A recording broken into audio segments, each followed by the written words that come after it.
할렐루야. 안녕하세요. 전 알렙TV의 알렙 목사입니다.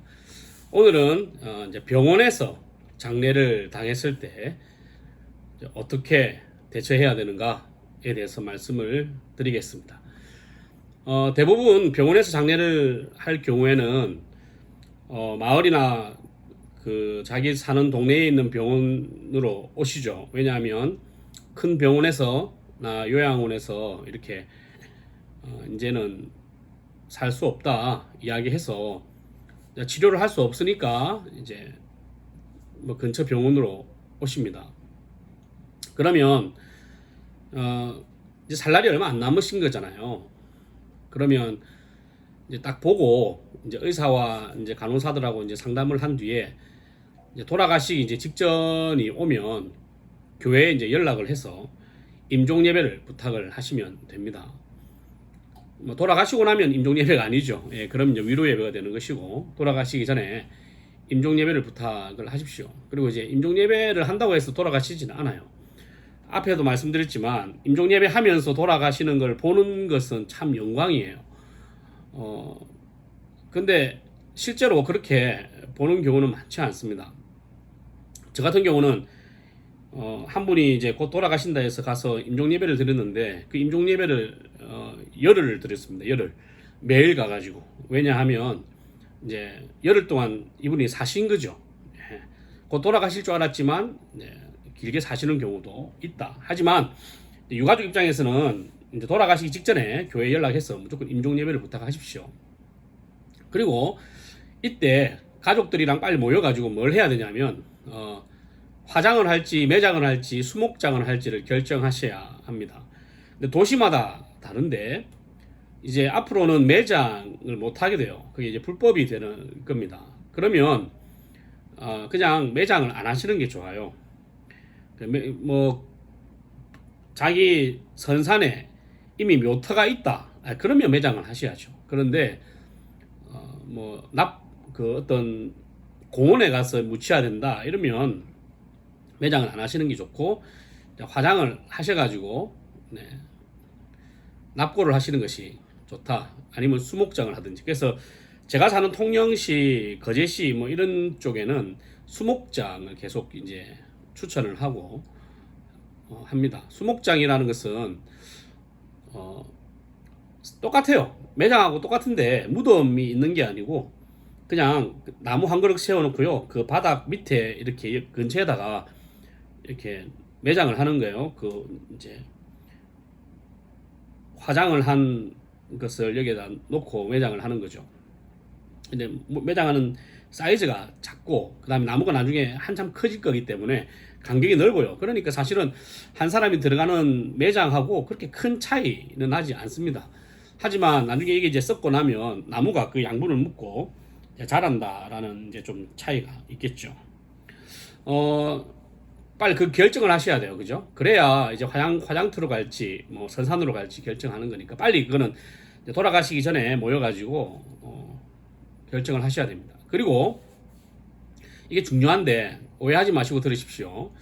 병원일 경우에 이제 의사가 이야기를 할 겁니다. 산소 호흡기를 해가지고 연명 치료를 할 건지 하지 않을 건지를 마지막으로 물어요. 여기서 굉장히 중요한데, 이 산소 호흡기를 해서 연명 치료를 하게 되면 정말 큰일 납니다. 큰일 나요. 연명 치료를 하는데, 연명 치료를 하잖아요. 근데 최대는 10년 동안 사세요. 아무것도 시체로서 그냥 10년 동안 사는 거예요. 근데 거기서 이제 자기가 동의를 해가지고 산소 호흡기를 다는 순간 뗄 수가 없고 죽을 때까지 못 뗍니다. 죽기 전에 떼면 그게 살인이에요. 살인. 근데 지금 의사가 한 번 더 물을 때에 그 물을 때 거부를 하게 되면 뗍니다. 그러면 이제 돌아가시게 되는데, 연명치료 산소호흡기를 꽂아서 연명치료 한 것 때문에 집안이 망한 경우도 많아요. 너무 오랫동안 연명치료를 하니까 돈이 너무 많이 들어가는 거예요. 돈이 너무 많이 들어가고 보험이 잘 안 되는 것도 있고 이래가지고 그냥 형제가 계속 가산이 다 탕진해가지고 다 망하는 경우. 그래가지고 싸우는 거예요. 근데 싸워도 답이 없어. 왜? 떼면은 살인이니까. 자기가 동의하고 자기들이 다 동의해서 한 거기 때문에 방법이 없는 거예요. 여러분들은 1분 1초라도 뭐 부모님 더 살리고 싶은 마음이 크시겠지만 연명치료 해가지고 결과가 좋은 경우는 제가 단 한 번도 본 적이 없습니다. 예. 살아날 수 있는 가능성이 없으면, 건강해질 수 있는 가능성이 없으면 주님 품에 보내드리는 것이 더 좋을 때가 있다. 근데 가급적이면 연명치료하고 산소호흡기는 하지 마라. 한 번 하고 나면 절대 못 된다. 거죠. 그리고 갑자기 돌아가셨을 때, 그리고 임종예배 할 겨를도 없이 갑자기 돌아가시는 경우 있잖아요. 그러면 그때는 교회에다가 먼저 장례가 났다는 것을 연락을 해 드리세요. 그러니까 다른 거 하지 말고 바로 그냥 교회에다가 먼저 장례 났다는 걸 연락을 해 드리고, 그 다음에 이제 병원에서 행정 처리를 하셔야 됩니다. 첫 번째는 이제 장례식장을 선택을 하고 가셔가지고 이제 계약을 해야 되죠. 관을 결정하실 때 매장을 하시는 경우는 가족끼리 잘 상의하셔가지고 뭐 수백만 원짜리 오동나무를 하시든지 그거는 알아서 하십시오. 하지만 화장과 수목장을 할 경우에는 무조건 싼 걸로 하세요. 예, 오동나무가 한 수백만 원 하는데 다 타지도 않아요. 잘 타지도 않고 썩지도 않고. 그러니까 좋은 나무죠. 그러니까 좋은 나무를 하는데 태워야 된다니까 3일 뒤에. 굳이 그렇게 할 필요 없어요. 그러니까 가장 저렴한 관으로 선택을 하십시오. 어차피 다 태우는 겁니다. 당연히 장례식장에서는 효심을 계속 유도해가지고 부모님 마지막 가시는 길 이렇게 하면서 비싼 거 팔려고 할 겁니다. 절대 넘어가지 마시고 싼 걸로 하십시오. 그리고 이제 음식을 계약을 해야 됩니다.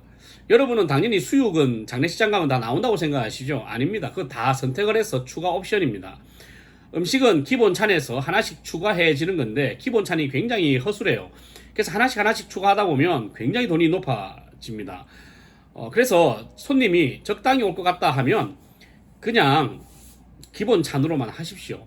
장례식장 와가지고 수육 못 먹는다고 화내는 사람 없으니까 걱정하지 마시고. 근데 엄청 많이 오거나 진짜 아예 많이 아예 안 오거나 하면 그냥 가지수를 아예 더 줄이십시오. 그래서 기본 찬으로만 가십시오. 사실 울다 보면 정신이 없고요. 조문객 한 명 한 명이 다 보면 소중해 보이잖아요. 자기 부모님 돌아가신 것 때문에 와주셨으니까. 그런데 나중에 결산하면 상처받아요. 밥값이 진짜 장난이 아닙니다. 보통 장례식장에 가서 이제 앉지 않습니까? 그러면 상 전체에 나오는 이 밥 나오고 수육 나오고 반찬과 과일까지 있다. 그러면 인당 요즘은 한 10,000원 정도 할 겁니다. 근데 중요한 것은 그냥 차리면 4인상이니까 그게 40,000원이에요. 그래서 가급적이면 식사 안 하신 분들은 따로 모여가지고 그냥 식사 안 하시는 게 좋고, 상을 안 차리는 것이 사실은 그 유가족을 돕는 거죠. 예, 우리가 뭐 조문하면서 조의금을 드리지만 돈을 최대한 아낄 수 있도록 해드리는 겁니다. 근데 어떤 분들은 가서 무조건 밥을 먹어줘야 그게 예의라고 생각하는 분이 있는데, 예, 그거는 뭐 어느 나라 예의인지는 잘 모르겠습니다. 예, 뭐 어른들은 또 그렇게 또 억지로 하시는 분들 계시더라고요. 네. 근데 실제로 상을 쳐보면, 저도 상을 쳐봤지만 할아버지 상 칠 때 제가 이 계약을 했단 말이에요. 근데 이게 보통 일이 아니다. 그죠. 그 다음에 발인을 할 때는 차량도 계약을 합니다. 관을 움직이잖아요. 그러면 보통 리무진 많이 보셨죠. 리무진을 하는데 여러분 겨울에는 사실 리무진을 할 필요가 없습니다. 예, 그냥 그 기본 옵션에 나오는 기본 버스가 있어요. 거기 보면 옆으로 관을 넣을 수가 있습니다. 예, 겨울에는 리무진을 할 필요 없어요. 그냥 그대로 하세요. 예, 근데 만약에 꼭 그 리무진을 해야겠다. 뭐 그거는 뭐 여러분이 뭐 돈이 많으시면 하시면 되는 건데, 그런데 여기서 중요한 건 뭐냐면 여름에는 무조건 리무진 해야 된다. 돈 있고 없고는 그 중요한 게 아니다. 버스에 관을 넣을 수는 있지만 거기는 에어컨이 안 돼요. 사람이 있는 곳은 에어컨이 되는데 관 쪽에는 에어컨이 안 됩니다. 그래서 에어컨이 안 돼가지고 화장터 가는 기간 동안 급하게 부패해가지고 이 물이 셀 수가 있어요. 시체에서 나오는 물이. 그래서 한여름에는 무조건 돈이 들더라도 리무진으로 타야 된다는 걸 꼭 기억하시고, 여름에 초상이 났다가 무조건 시원한 리무진을 해야 됩니다. 자, 그 다음에 납골이나 수목장을 할 경우에는 화장을 해야 되지 않습니까? 근데 이제 화장터 시간을 이제 장례식장에서 잡아줘요. 근데 그것을 이제 같이 유가족과 잡기는 하는데 이걸 잘 하셔야 돼요. 이 시간을 최대한 당겨서 잡는 것이 좋습니다. 만약에 여러분이 가실 화장터가 아주 넓은 곳이다. 라고 하면 그냥 장례식장에서 잡아주는 시간대로 가시면 돼요. 어차피 화로가 남기 때문에 가는 시간만 딱 맞춰가지고 아마 잡아줄 겁니다. 그런데 제가 있는 통영 같은 경우에, 통영 화장장 같은 경우는 차가 한 대 들어가면 못 빠져나옵니다. 그리고 좁고 협소한 곳, 그리고 화로가 한 3개 이하로 있는 작은 곳이면 무조건 최대한 빨리 예약하고 일찍 출발해야 되는데요. 그러면 예를 들어 앞에 꽉 찼어, 예약이. 그죠? 예약이 꽉 차 있어요. 내가 지금 1시야, 오후. 그러면 10시라도 먼저 출발하세요. 10시라도 출발하고 8시라도 출발해서 그냥 거기 도착을 하시면 돼. 그러면 있잖아요. 예약은 어쩔 수 없어요. 예약은 의미가 없어. 여러분, 화로가 적은 화장터에는요, 절대 예약을 그때로 받을 수가 없습니다. 왜냐하면 차가 지금 먼저 들어와 버렸으면 그 차부터 먼저 태워야 됩니다. 그 차부터 먼저 빨리 시신을 화장해서 보내야 그 다음 차가 글로 들어올 수 있거든요. 이해되십니까? 그래서 누군가 한 명 그 화장터에 가보고 넓고 좋은 깨끗한 시설의 연화장이다. 그러면 뭐 그냥 편안하게 하시고, 좁다, 갈 수 있는 곳이 이게 좁고 화로가 별로 없다. 그러면 최대한 빨리 잡고 늦게 예약이 돼 있더라도 기다리는 것을 장례식장에서 기다리지 마시고 화장터 가서 기다리세요. 먼저 가시는 것이 훨씬 빨리 마칠 수가 있습니다. 그 다음 여기까지 이제 화장터까지 이미 예약이 끝났지 않습니까? 그러고 나면 이제 돌아가신 분 고인의 휴대폰, 그 다음에 각자 유가족 폰에 들어있는 모든 번호로 장례 소식을 알리셔야 합니다. 그러면 그 장례식장 관계자에게 주면 알아서 보내주기도 하고요. 그냥 본인이 가족들이 이렇게 다 보내기도 합니다. 어쨌든지 간에 고인의 휴대폰 안에 있는 번호는 다 보낸다, 보통. 그러니까 뭐 아는 사람과 모르는 사람도 있을 테지만 그래도 다 보낸다. 그래서 이제 올 사람은 오게 한다는 겁니다. 그리고 나서 이제 교회에다가 연락해서 이제 발인 시간을 알려줘야 돼요. 발인 시간을 알려주고 이제 예배 시간을 정해야 되는 거죠. 그 예배 시간은 뭐 교회에 맞춰서 정하시면 됩니다. 자, 그 다음에 이제 상복을 입어야 되죠. 상복을 입는데 자녀가 죽었을 때는 상복을 입지 않습니다.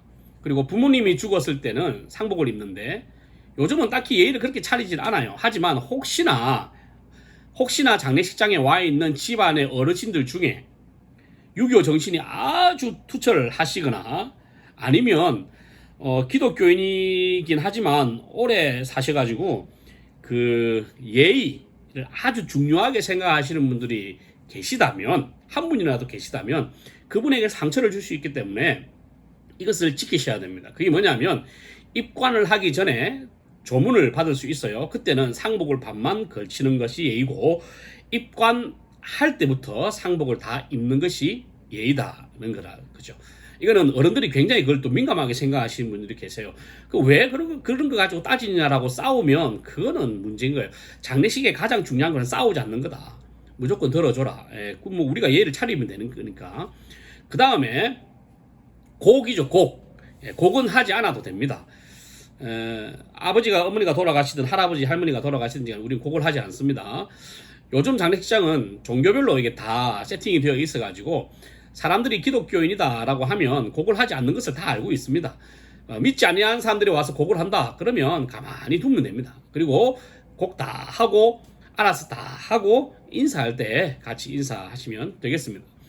그 다음에 이제 예배 시간을 정하지 않습니까? 예배 시간을 정할 때는 온 가족이 다 믿잖아요. 그러면 아무 때나 정하세요. 아무 때나 정하는데 내만 믿어, 내만. 다른 가족이 아무도 안 믿고 나만 예수 믿는데 우리 교회에서 지금 위로 예배하러 와요. 그죠? 그럴 때는 가족한테 물어보잖아요. 예배 드려도 되냐고. 그러면 예배 드려도 된다라고 이야기를 하지 않습니까? 그러면 예배를 허락할 경우에는 그 예배 시간을 오후 3시에서 4시 사이로 무조건 정하세요. 이거는 그냥 불문율이에요. 오후 3시에서 4시 사이로 정하셔야 됩니다. 왜냐하면 그때 조문객이 적거든. 조문객이 많이 들어올 때 예배 드리면 가족들이 화를 내요. 그러니까 그것을 피하기 위해서 오후 3시에서 4시 사이로 정하시면 조문객이 하여튼 적게 오는 그 시간대에 위로 예배를 잡으시면 되겠습니다. 장례가 났다고 해서 힘들게 헷갈려 하지 마시고 혼돈하지 마시고 네, 당황하지 마시고 제가 방금 이야기한 대로 순서대로 차근차근 하시다 보면 장례 잘 치룰 수 있을 거라 생각합니다. 알렐루야.